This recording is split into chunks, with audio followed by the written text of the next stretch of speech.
Chers amis, bonjour. Добрый день, товарищи.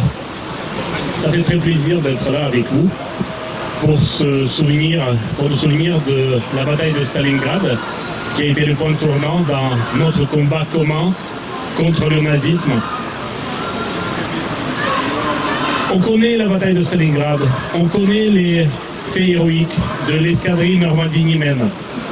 Et je voudrais vous rappeler les destins des soldats français inconnus ou peu connus qui sont combattus dans les rangs des maquisards soviétiques en Biélorussie et en Russie.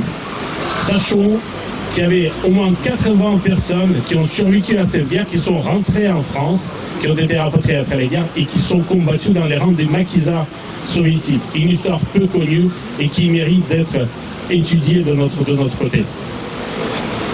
La bataille de Stalingrad est dans nos cœurs et dans les mémoires de nos familles. Et en même temps, c'est une grande douleur. C'est beaucoup de morts de notre côté, c'est beaucoup de morts civiles, beaucoup de morts militaires.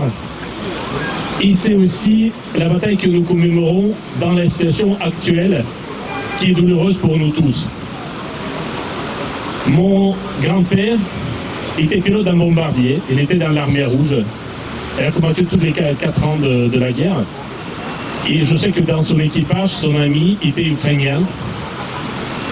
Du coup, quand j'étais petit, mon grand-père m'a appris plusieurs phrases ukrainiennes. Pour moi, c'était ma première langue étrangère, sauf que je pense que ni pour mon grand-père, ni pour son copain, le russe et l'ukrainien n'étaient pas du tout deux langues étrangères.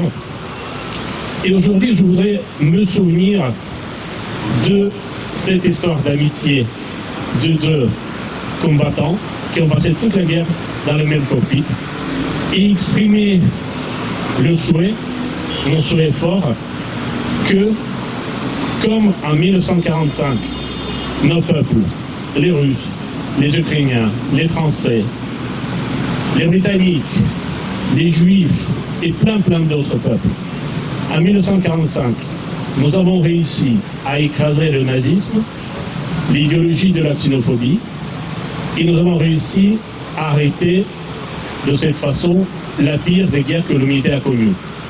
Donc j'espère que cette année-là, en 2023, nous, par nos efforts communs, nous arriverons à poser encore une fois la fin à cette idéologie xénophobe, au militarisme, et arrêter cette guerre, installer la paix durable, la paix et une nouvelle société européenne basée sur les principes de la solidarité, de l'amitié des peuples, de l'internationalisme.